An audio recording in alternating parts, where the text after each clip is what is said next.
e de uma forma, apesar de eu ser investigadora e realmente trago um caso prático em que há muitos dados científicos, estamos numa conversa de café, de chá, então eu quero-vos contar uma história que perdura há vários anos e, portanto, algum detalhe mais específico poderei dar depois e até fornecer os documentos que estão por trás disso. Portanto, como já foi feita a minha apresentação, eu trabalho já há bastante tempo nesta área ligada à biotecnologia ambiental e das soluções baseadas na natureza. Portanto, em termos do meu perfil, só para perceberem um bocadinho também a área a que me tenho dedicado, eu fiz o doutoramento na Universidade Católica e estive dedicada cerca de 10 anos ao tratamento das águas industriais dos cortumes, do couro, em que estudei durante esses 9, 10 anos a aplicação de fitoetares a essa indústria, a trabalhar com empresas em Gaia, Alcanena, e aí também utilizei muito vários tipos de argila expandida, outros substratos também, mas maioritariamente argila expandida. E depois, após esses 10 anos, dediquei-me mais às águas industriais domésticas e principalmente focado no setor do turismo e hotelaria, que tem uma variabilidade muito grande em termos da composição das águas e daí um desafio. Portanto, mais ou menos desde 2010 que tenho vindo dedicar a trabalhar com águas domésticas, ao seu tratamento e à sua gestão e também reutilização.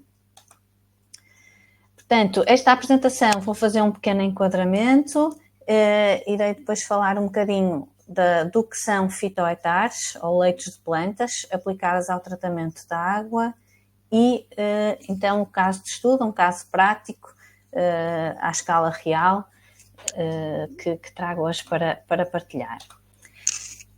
Em termos genéricos, o caso que eu trato, por acaso, está enquadrado em contexto rural e de montanha, mas eu trago aqui primeiro a problemática que se passa em muitas das zonas urbanas, citadinas, que é a disrupção no ciclo da água, em que nós temos, do lado esquerdo, como podem ver, o ciclo natural da água, né? Temos a chuva, a evapotranspiração, o recarregamento dos lençóis freáticos, mas no caso das cidades, com a constante urbanização e impermeabilização, há a tendência exatamente da concentração dos efluentes urbanos e também, em muitas situações, a junção também das águas pluviais, das águas da chuva. E daí a necessidade de um tratamento efetivo e, como se isto não fosse já um problema em si a tratar, também temos aqui o exacerbar da situação por causa dos eventos extremos. Uma coisa é a ausência de água, não é? A seca, ondas de calor, outra coisa é os eventos extremos em que num curto período de tempo temos uma pluviosidade muitas vezes equivalente a vários meses, do que cai em vários meses.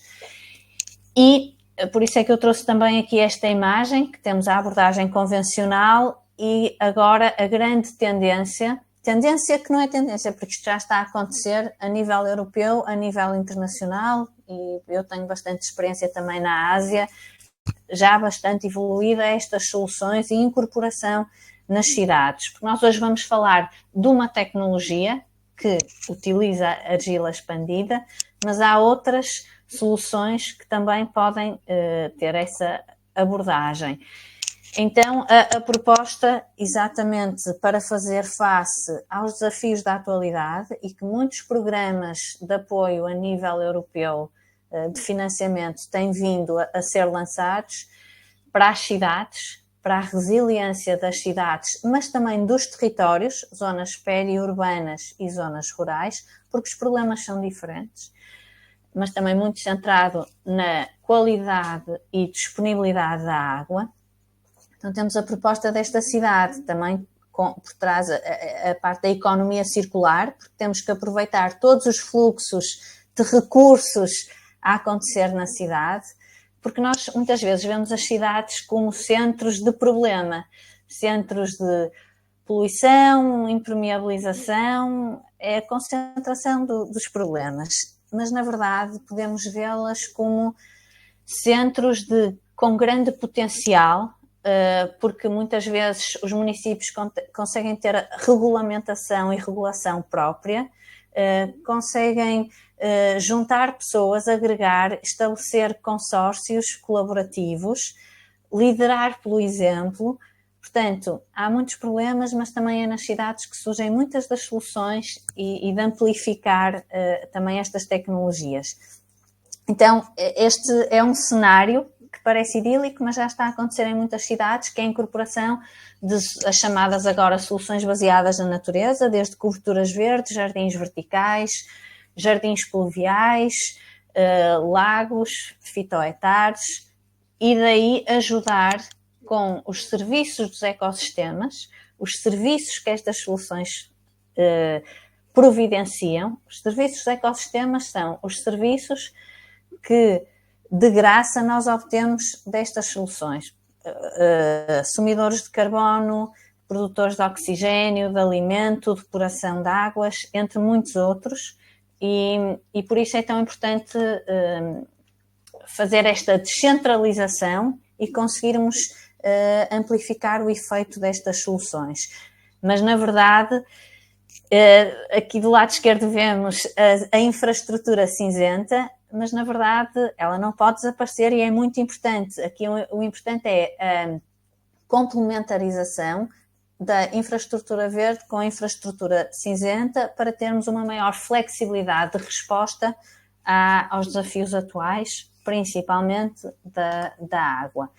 E eu trouxe, porque temos aqui participantes com formações muito diferentes, trouxe só aqui o conceito das soluções baseadas na natureza, que foi retirado de um relatório das Nações Unidas, só dedicado a elas e à gestão da água, e por isso é que se foca, são soluções inspiradas, apoiadas pela natureza, que simulam processos naturais. E a infraestrutura verde é como uma rede de sistemas que podem ser naturais ou seminaturais e, portanto, incorporar estas soluções para proporcionar a resiliência dos territórios e, neste caso, a parte da água, de apoio à gestão da água. A Comissão Europeia tem este conceito mais abrangente, também ligado aos serviços dos ecossistemas. Isto é importante porque eu vou falar de uma fitohectare. Antigamente não se falava neste conceito de solução baseada na natureza. As fitohectares eram e são sistemas de fitorremediação, depuração de águas. Neste momento conseguimos dar este cariz de solução baseada na natureza porque as fitohectares também providenciam outros serviços que já estão quantificados e por isso temos este conceito mais alargado, mas não deixam de ser os processos de fitorremediação inerentes. E isto só para referir que atualmente eu vejo o crescente de chamarem soluções baseadas na natureza a tudo em que mete plantas. Uma planta num vaso é uma solução baseada na natureza. Não. As soluções baseadas na natureza são sistemas de arquitetura que exigem dimensionamento, exigem guidelines específicas, exigem materiais específicos, porque está subjacente também análise do ciclo de vida dos materiais e daí elas serem sustentáveis e ecológicas. Por isso, não é porque tem verde que a solução é sustentável ou ecológica, por isso queria só fazer esta ressalva, porque se não cumpre exatamente estes pressupostos do conceito, ela realmente, isso também se aplica, por exemplo, às coberturas verdes. Nem todas as coberturas verdes são soluções baseadas na natureza, porque há sistemas insustentáveis também em termos de manutenção. Por isso temos que ter muita cautela e desculpem eu estar a fazer esta ressalva, porque para termos confiança nos sistemas, rigor e fiabilidade, é importante saber com que lidamos. Portanto, entrando no conceito das fitohectares, como o próprio nome diz, fito, de planta, etar, de estação de tratamento de águas residuais. Portanto, temos aqui um sistema que utiliza plantas e os micro-organismos associados. Há muitos nomes que lhe são conferidos, leitos de plantas, zonas úmidas construídas. Portanto, há outros conceitos, outros nomes que lhe são atribuídos. E não são mais que sistemas de tratamento biológicos, tratamento de águas domésticas residuais, em que pretendem mimetizar os processos físico-químicos ou biogeoquímicos que ocorrem nas zonas úmidas naturais, mas de uma forma otimizada, porque são dimensionados e implementados para determinado efeito e para resolver determinado problema. Portanto, como eu disse, nós, quando olhamos para uma fitoetar, só vemos as plantas, mas, na verdade, a verdadeira fábrica de tratamento está na zona radicular e no substrato. E por isso é que é tão importante, e hoje trago aqui, dou ênfase à argila expandida como exemplo de substrato, porque é no substrato que acontece o processo de depuração. Portanto, temos as raízes libertam oxigénios, temos uma comunidade microbiana muito forte, a incluir bactérias, fungos, macroinvertebrados e outros organismos que ajudam, então, no processo de tratamento. Algumas vantagens é o baixo custo de construção, operação e manutenção face a sistemas convencionais, por exemplo, como lamas ativadas, toleram flutuações de caudais, têm uma boa integração na paisagem e providenciam vários serviços ecossistémicos, promoção da biodiversidade, temos também regulação do microclima. Se utilizarmos determinadas plantas, poderemos ter valorização energética. Portanto, há aqui várias vantagens. Como principais limitações, temos a necessidade de área, que é necessária para a implementação. Se a água for muito tóxica, como qualquer sistema biológico, pode ter um efeito negativo nas plantas ou na própria comunidade, apesar de haver plantas muito resilientes à toxicidade, mas pronto, são algumas das limitações. E, como disse, podem ser aplicadas ao tratamento de diversas tipologias de água, em diferentes climas, mesmo em temperaturas mais extremas, de neve até, como também mais áridas, e por isso estão já em vários países, por exemplo, na Dinamarca, eles têm na legislação como construir uma fitoetar. Portanto, os donos têm essa opção e têm como é que é feito o dimensionamento, têm que cumprir aquele dimensionamento. Mas é muito interessante porque já está a nível da própria legislação. Portanto, este é um dos aspectos, aqui com a Phragmites, destas fitoetares. E o que nós vemos é exatamente as plantas, mas na verdade é necessário muito conhecimento a nível dos materiais que vão ser utilizados, das telas que vão ser colocadas para impermeabilizar, das plantas, do tipo de água, de substrato, que poluentes queremos remover e para que finalidade. Depois queremos utilizar água para irrigação ou descarga no meio ambiente. Portanto, há várias nuances que têm que ser tidas em conta. E estes sistemas podem ser usados como tratamento secundário principal ou tratamento terciário ou de polimento. Portanto, nós podemos tê-los acoplados a estações de tratamento de águas residuais existentes, a fazer o seu tratamento secundário principal ou como polimento. Tem que haver sempre um tratamento primário e preliminar de remoção de sólidos de maiores dimensões e óleos e gorduras. Apesar de que no sistema que eu vou falar, eu não tenho um sistema específico de remoção de óleos e gorduras, só tenho uma fossa cética.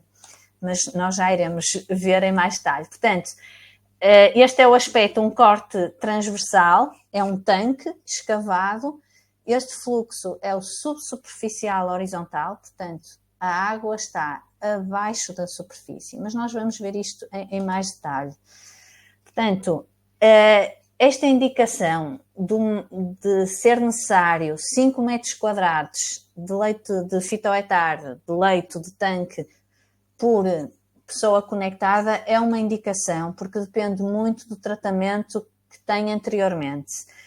Há situações que só é necessário 1 metro quadrado, isto depende muito do tipo de água e se é um tratamento secundário ou terciário. É apenas um indicador. E existem vários tipos de fluxo, que eu não vou aqui abordar, vou só focar no que foi utilizado no caso de estudo e vou depois explicar porquê, que é o fluxo subsuperficial horizontal. Isto dependendo do tipo de água,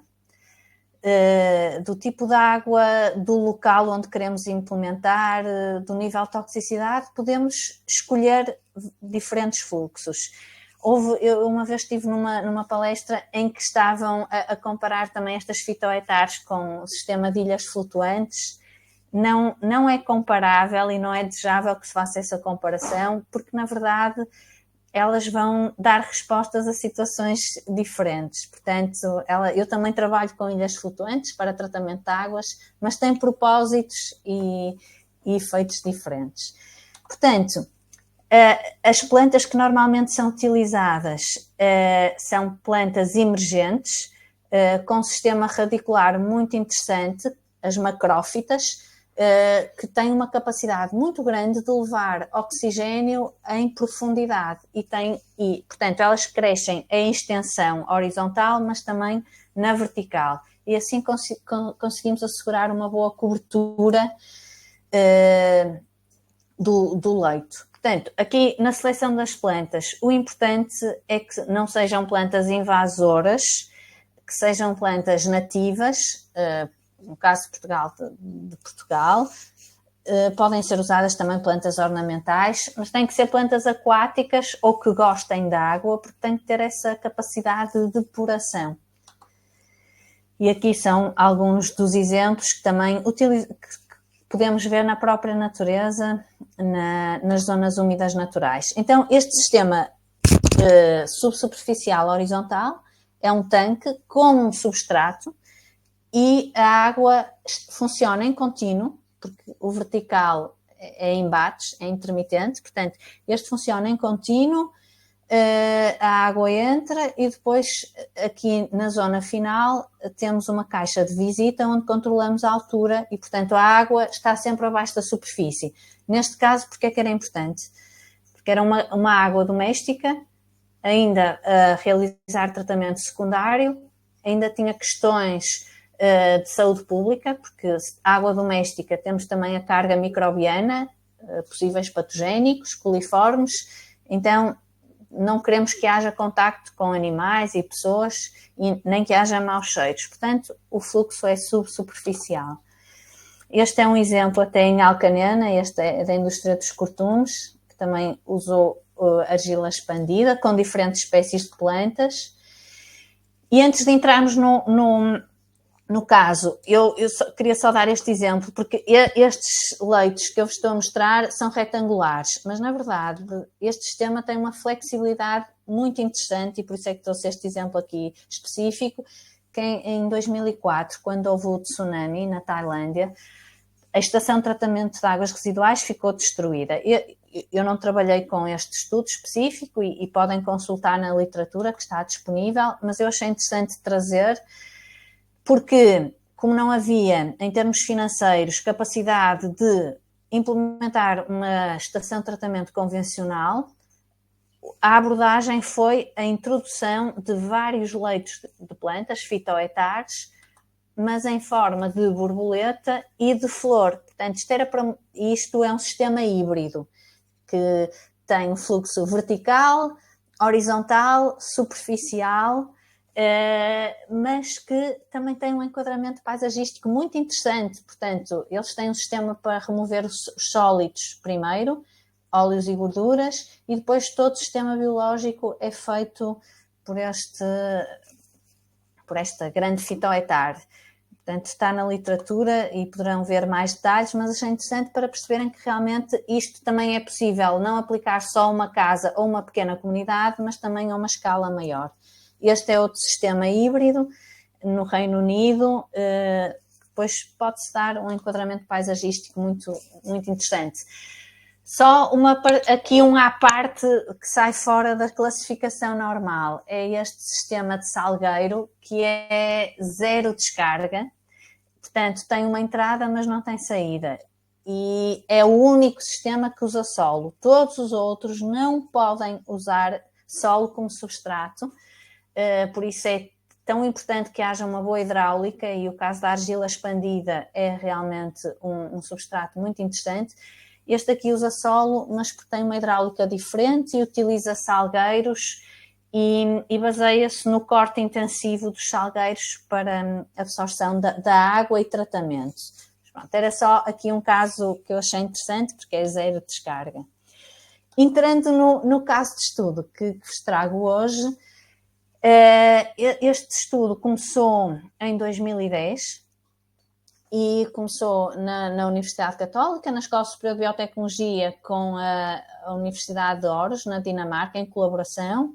Entretanto, agora o CIMAR também está envolvido, eu estou a trabalhar neste momento também no CIMAR, mas estas entidades continuam a colaborar neste leito, portanto, que já tem 14 anos de vida, e aqui vemos uma fotografia dessa fitoetar. Portanto, qual era o cenário? O cenário era uma casa de turismo de habitação que não tinha acesso ao saneamento, portanto, em contexto rural e de montanha, tinha uma fossa cética com um poço sumidouro. Mas como isto era uma casa de turismo de habitação, e havia a preocupação também dos próprios donos de melhorar a qualidade da água, em vez de infiltrá-la no solo, e também, quem sabe, poder reutilizá-la para rega de jardins ou outra finalidade, também de criação de um lago, fins estéticos. Então, daí o desafio, na altura, que até começou com o meu pós-doutoramento, de se tentar pensar como é que podemos ter um sistema, porque quando falamos de sistemas químicos ou fisicoquímicos, a pessoa acrescenta mais um químico e há resposta, há reação.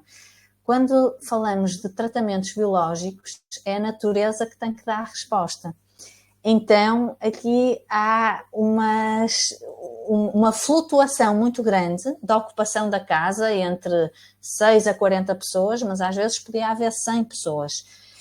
E era tratamento de águas negras e cinzentas, portanto, dos lavatórios, sanitários, cozinhas, lavandarias, e havia o tratamento primário como fossa cética. E o dimensionamento que foi feito indicou cerca de 40 metros quadrados que seriam necessários com fluxo subsuperficial horizontal. Portanto, esta é a fotografia da casa, e o desafio era termos um sistema que nós pudéssemos confiar e que podíamos ter a certeza que íamos obter uma eficiência, uma descarga de água de acordo com o que está na legislação das águas residuais, e tinha que ser economicamente viável, porque os donos iriam investir. E outra particularidade era a utilização de plantas ornamentais, porque normalmente só se utiliza uma monocultura, uma planta, e aqui era outra parte da investigação, uma policultura. Portanto, aplicou-se então um sistema subsuperficial horizontal. As plantas escolhidas foram locais, que existiam já na própria quinta, e todo o dimensionamento foi feito com base, como eu já trabalhava há muitos anos com argila expandida, diferentes tipos de argila expandida, também trabalho com diferentes tipos de areia, mas realmente depois do conhecimento adquirido, o substrato ideal para conseguirmos ter confiabilidade e rigor nos resultados era exatamente a argila expandida. Então este foi o local escolhido. Este sistema funciona sem eletricidade, só por gravidade, entra na fossa por gravidade, sai da fossa por gravidade e continua para a fitoetar. Portanto, fez-se a escavação, tem cerca de 40 centímetros de profundidade. O horizontal não pode ser muito profundo, o vertical já pode ir até 1 metro de profundidade. Foram feitas as valas de amarração, a colocação do geotêxtil e da geomembrana, porque há sistemas que até se pretende que haja infiltração da água, mas neste caso não, porque a água ainda precisava de ser tratada. Então, a leca, a argila expandida foi, na altura escolhida, foi a leca M, granometria entre 4 e 12,5 milímetros. Em laboratório foi feita toda a análise de porosidade, pH, apesar de nós termos todas as indicações fornecidas da técnica, da ficha técnica por parte da empresa, neste caso a Saint-Gobain Leica. No entanto, nós também fizemos muitos estudos às características da própria argila e também da desorção e por aí. Portanto, foi então colocada, isto é por acaso, esta fotografia é dos leitos que tinham a água de cortumes, mas eu coloquei aqui para verem, conhecem a argila expandida, bastante porosa. Aqui o importante é, quando falamos em qual é a grande competitividade da argila expandida, ela permite com que as raízes tenham uma fácil mobilidade e consigam penetrar no substrato facilmente, portanto promove o arejamento.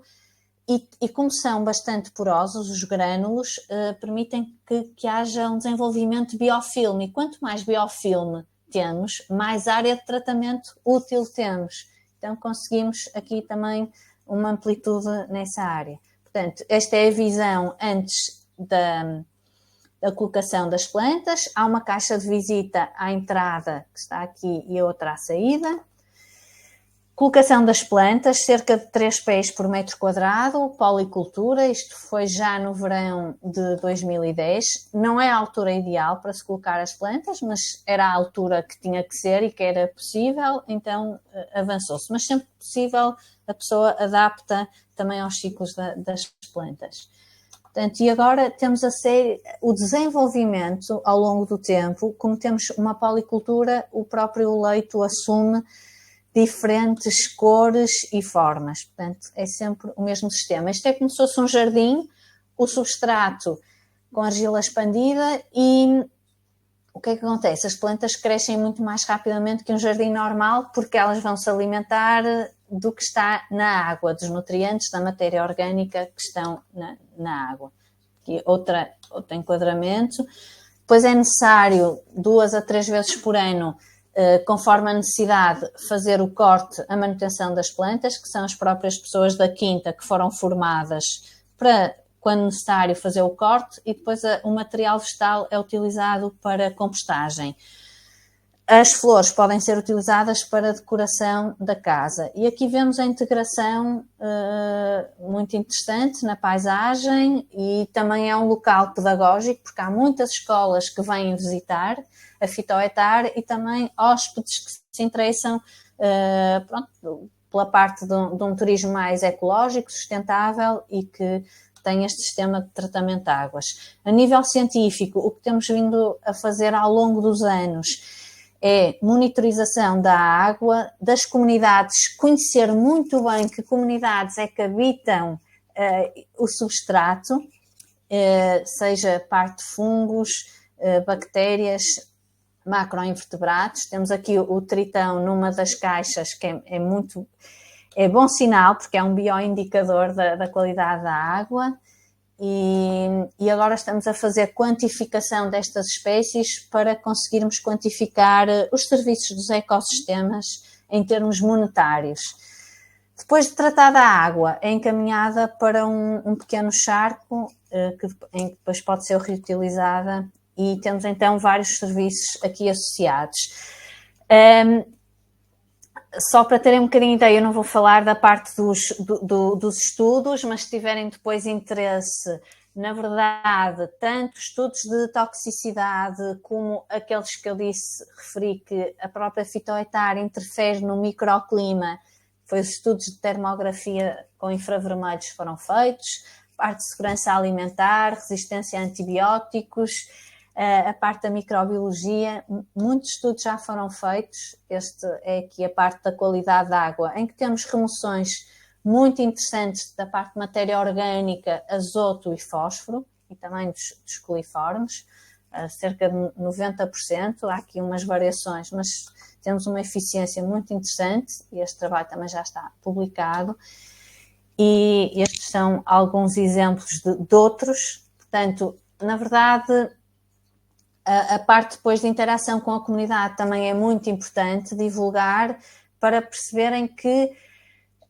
este sistema se pode replicar, é economicamente viável e é adequado, por exemplo, para uma casa conseguir também manter, porque em termos tecnológicos não é muito complexo.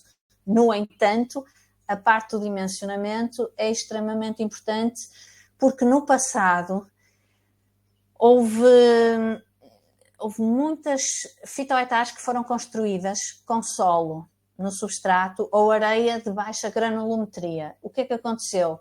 Colmatação do substrato, maus cheiros, lamas, inundação, e as pessoas e as fitohectares ficaram com uma conotação muito negativa. Mas isto é como tudo, qualquer sistema que não seja devidamente dimensionado e com os materiais adequados pode dar errado e dar problemas.